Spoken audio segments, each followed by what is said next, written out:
This year we made a whopping $82,672 from our YouTube channel, Mathers on the Mat. And today, my goal is to break this number down to show you how we made this much money, as well as take a look of our YouTube channel's analytics over the last 5 years and kind of show you our progress and our journey to get here. Now, our income is broken down into 6 buckets, which is Amazon affiliate, brand collaborations, our Patreon, repurposing old long-form content, and then of course, YouTube AdSense. Now, I want to take a minute here and let you guys guess on which category you think is our biggest moneymaker. And don't lie, because it's pretty easy to edit your comment, but be honest, let me know which one you think is gonna be our biggest moneymaker, and then obviously I'll reveal this in a minute or two. So starting with the first bucket, that is our Patreon, which makes up less than 1% of our income.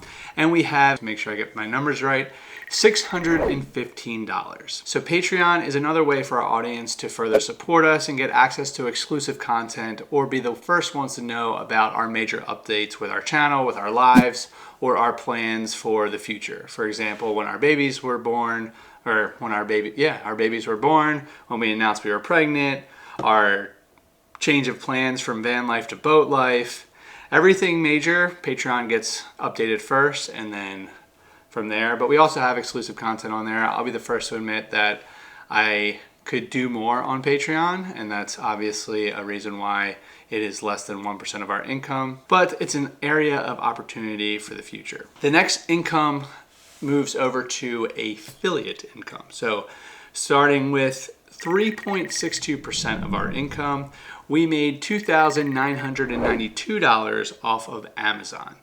Now, this is funny because Amazon affiliate income was a massive moneymaker in our previous years along our YouTube journey, especially when we were doing our van build series 1.0, our first van, because we were kind of the, I'm not gonna say first, but we were one of the early channels to do a full in-depth van build series, episode-based series, which we had over like 45 episodes. They were pretty boring and they were dry, but the point of those episodes were to learn and teach others. So if you were going to learn how to install a fan in the roof of your van, you would watch that video and then hopefully click on the link in our description, which we may have linked to our Amazon affiliates, and when we would get a commission of that purchase from Amazon.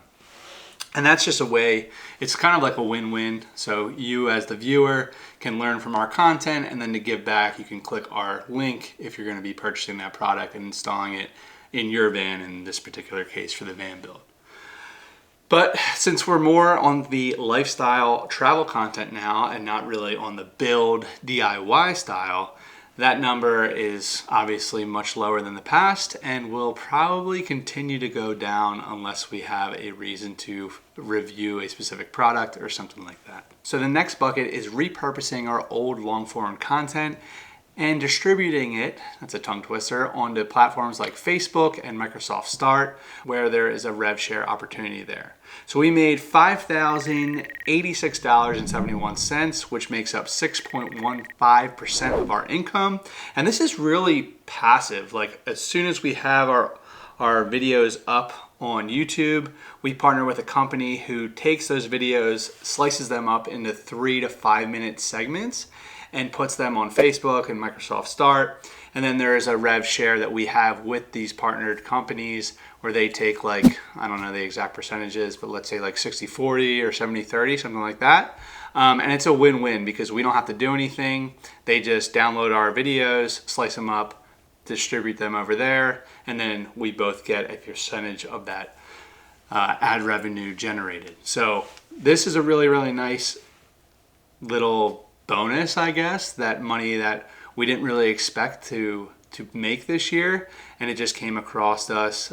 Big shout out to F&A Van Life for getting us hooked up with one company who helped us out here. But there are some requirements. So on Facebook, you need to be fully monetized to be able to work with these companies, as well as Microsoft Start. I'm not sure what the requirements are on that side, but take a look into it if you have a YouTube channel, repurposing your old content. It's up there, it's not doing anything.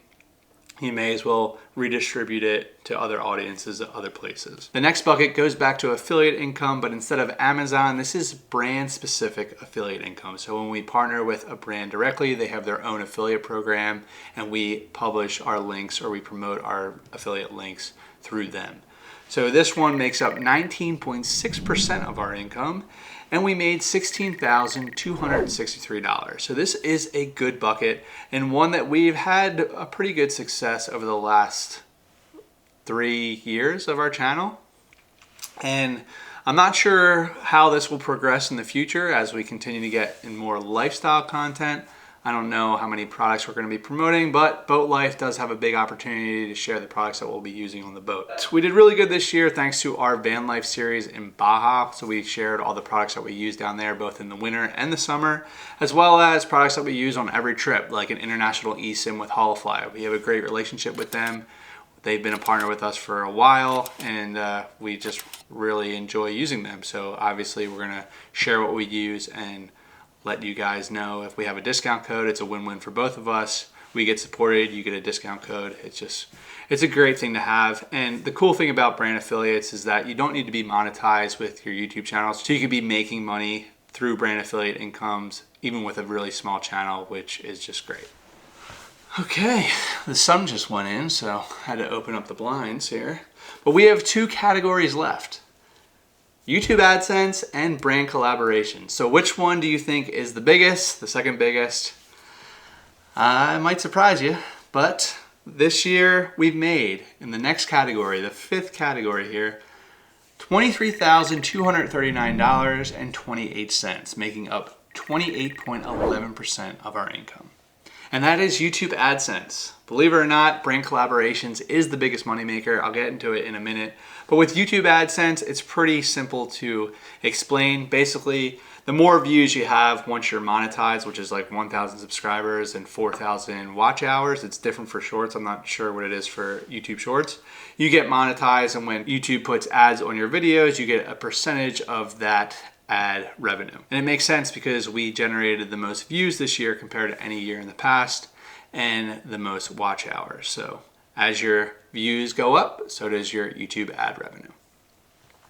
Okay, last category. I kind of spilled the beans a little bit here, but we made $34,476 from brand collaborations. And a brand collaboration is just a sponsored segment where we feature a product or brand that we use and think that our audience will like as well, just like our phone cases here from MagBack. So before our Christmas market trip, we upgraded our phones to the iPhone 16 Pro to get a better camera for the Christmas lights, which meant we needed new phone cases for our iPhone 16 as well. We've been using MagBack phone cases since Baja, and we were stoked to hear the new Elite case for the iPhone 16 packed with loaded features. The case has 3 telescopic magnets that are flush with the phone case but stick out as you come close to a metal surface and then retract when you pull the phone away. I use this feature all the time. Especially last week, I was working on my truck, so I probably put the phone on the frame of the vehicle, turned the flashlight on to get a better angle towards a stubborn bolt that I was trying to get out. It was a real pain. We also use it for selfie mode, so if we stick it to a metal surface, we can take a photo or a funny clip, which is just a fun feature to have. It's completely MagSafe as well and works with wireless charging, so we don't even plug our phones in at night. We just have a little wireless charger right next to our nightstand, put the phone there. You don't have to worry about damaging anything with the case or the wireless technology, which is great. There's also a little silicone finger loop for ease of use when holding your phone, and this is flush with the phone case, which I really love. There's a little pinky pillow for your pinky, of course, and a kickstand feature where you can get different angles laying your phone down if you're watching a YouTube video or something. If you want to customize it, you can change out the colors of your case, and this is a nice little grip to help prevent dropping the phone as well.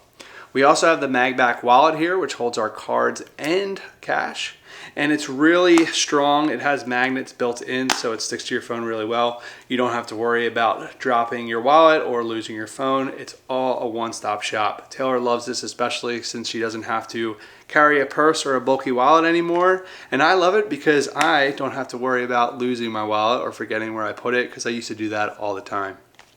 We have a discount code Mathers 15, that gets you 15% off your order. And yeah, this is basically how a brand collaboration works. And one of our biggest goals for 2024, which will probably carry over into 2025 as well. At the end of December every year, Taylor and I sit down and review our goals from the current year and then write down our goals for the upcoming year. And I actually wrote down that I wanted to make $15,000 from brand collaborations in 2024, and we crushed it. We made $34,000. That's more than double the goal. So I was super stoked about that. Some of my other goals I might have didn't quite reach, and so there's a bit of a give and take there, but I'll definitely take this one, and I hope to continue the brand collaborations into the next year. I know some people might get frustrated with brand collaborations, but we wouldn't be able to do the things that we do without them. So for example, we're a travel-based channel. We have to spend money to make money. And if we don't have brand collaborations, these trips would be negative. We would be bleeding money and not earning money. So it's a great way to support the channel to continue its growth, and everything that we promote, we generally do use, and we get emails all the time about anything and everything. Pet products sometimes. We don't even have pets, so I don't know why people reach out to us about that. But anyway, in total, we did really well this year, over $82,000. I'm super excited. We're almost at the point where Taylor does not have to work anymore, which is a really, really nice thing. You might see I'm alone today. That's because Taylor's at work. Wyatt is currently napping upstairs, so we're doing what we can, but we're getting there, and I'm super excited for our next chapter on boat life. I think there's a big opportunity for us, and I think it's going to be really hard, especially with 2 kids and managing a boat and trying to figure out how to edit and all that stuff, but I don't know, there's opportunity, there's light at the end of the tunnel. I'm super stoked. Now, with all that said, we need to keep in mind that this number is all gross revenue. So that means it's all the money that we made. It does not talk about all of our expenses, which, like I just said earlier, we have to spend money to make money. So we have a ton of expenses. So don't think we're just walking around with $82,000 in the bank account. That is not how it works. We have software expenses, travel expenses, camera expenses, you name it. We have it. It's a lot. So yeah, it's not all sunshine and rainbows. We'll see what number we get after we do our taxes in the next few months. Okay, so I hope you liked the transparency there. I always appreciated it when I was starting out, and I still appreciate it when bigger creators than myself share their analytics and stuff. I always find it interesting. I always liked it in the past, so I want to return the favor to someone who is interested in creating a channel of their own, or who is just interested to know what the business of YouTube looks like. So now I want to get a little nerdy and geeky and look at our analytics over the last 5 years. I just created a chart. I have my laptop here that I'm going to be screen recording here so you can see what I'm looking at. And basically what we have here is a breakdown year over year of our total views, our watch hours, and then our YouTube AdSense. So I find this graph pretty interesting because it tells some things that might not be obvious, or at least weren't obvious to me. So when I was discussing the YouTube AdSense, I made it clear that as views go up, so does your revenue. But what I find interesting here is that let's look at the watch hours in blue. My original assumption was the longer someone watches your videos, the more ad revenue you receive. So, you have the YouTube Shorts and the Instagram Reels, the TikToks, that's all new. I thought YouTube was starting to migrate towards longer form content because our average audience, more than 50%, I believe, watches on television, not on their phone or laptop. So I would think most people sitting down on their couch watching on TV would want a longer form episode than something like 3 minutes long that you could watch on your phone when you're sitting waiting for a train or waiting for whatever. So this assumption is debunked because here in 2021 I have 245,000 watch hours and we made $13,800 in YouTube ad revenue. But looking at 2023, our YouTube ad revenue actually jumped up to $15,584, but our watch hours dropped down to 172,600. Now, I'm going to double check and confirm this data to make sure it's accurate. But yeah, that's an interesting data point if it is. 172.6 thousand. Yeah. So how do we make more money than 2021 even though our watch hours were less? Well, if you look at the views, now hopefully this is visible because it is in yellow. I probably should have picked a darker color. But we generated 2.3 million views compared to the 1.7 million views back in 2021. Now, what this tells me is YouTube prioritizes views, or YouTube generates an ad or places an ad right at the beginning of a video and maybe not through the duration of the video. As you're watching longer episodes, you'll get fewer and fewer ads potentially. This is a theory that I have. So I just found that really interesting looking at this data. So if you were in the business to just make money off YouTube, then you just want as many views as possible. Your watch time isn't as important in terms of generating money. However, you could argue that if the video is watched longer, you would get more views, so which would result in more money. Anyway, it doesn't really matter for us because we do it for the memories.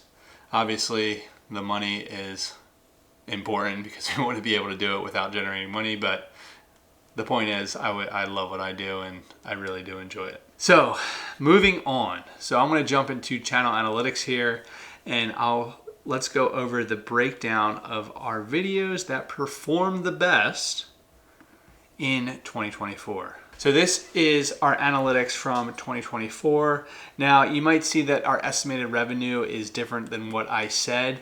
And the reason for that is I speak of the money that hit our bank account, not our analytics in YouTube. So technically, I am calculating the number based on December 2023 to November 2024, not the full calendar year, just because the way that YouTube pays out. But regardless of the fact, the best video that we have in 2024 is the truth about van life with a baby, the Mexico down in Baja. This video really did pop. It generated over 400,000 views and gave us $2,200. Now, an interesting thing here that you might find is this metric RPM. So RPM is revenue per mil, which I think is per 1,000 views you get on a video, this is your payout. So for every 1,000 views, we earned $5.18, which isn't that much compared to a video. If I scroll down here, let's see, like this Trawler Fest video, this one generated $13 per 1,000 views. So this is really interesting to me because based on the category of your video, we'll have different demand for marketing for advertisers. So here with boating, I guess there's more competition in the advertising space. So there's more of a demand for ads, which would drive up the RPM or dollar amount you'll get per 1,000 views. I think finance has like the highest RPM, but it's just interesting to look at the different categories. Like Dublin, I think has a really high RPM, well, $11.27, where like St. Martin only has $6.66. So it's just like a huge variety. I don't really understand it. And then this one here, our Baja road trip, has $25.41, but this is where the video is an hour and 51 minutes long, so it's super long. So that's probably why we're getting such a high dollar amount, because the video is so long. So if you're actually watching it, we'll be getting more money generated from that video. I think this information is really quite fascinating. There's so much data available as a YouTuber, which is a blessing and a curse because you're constantly, man, the sun's starting to peek out here. You're constantly looking at the analytics. YouTube tells you within the first 30 minutes of your video going live how it's performing over the last 10 videos or 9 videos that you just recently published. So if you have a flop, you're gonna be told within 30 minutes and it's quite demoralizing. But you could also be on the opposite end and have a 1 out of 10 video, meaning this video is the best performing out of the last 10, and that's a really good feeling. So there's highs and lows of YouTube, and yeah, it's just kind of an emotional roller coaster. But we've been running with the punches here. We are going to be on year 6, which is just kind of crazy. We actually started in August of 2019, but we weren't really consistent. So this is going to be our 6th year of consistency, dedicated YouTubing, creating videos for you guys. Anyway, I hope you found this insightful. If you're considering creating a YouTube channel of your own, you might be able to jump to $80,000 before we did. You might be much faster, you might be much slower. In my opinion, the key is consistency, and try and find your niche. Try and find your ability to separate yourself and make yourself unique on the platform, because there's a ton of different channels. There's a ton of competition, but everyone is unique in their own special way. So find what makes you you and share that. But thanks so much for watching. Thank you for being here. I wish you guys a happy new year, the best year to come in 2025, and we'll see you in the new year.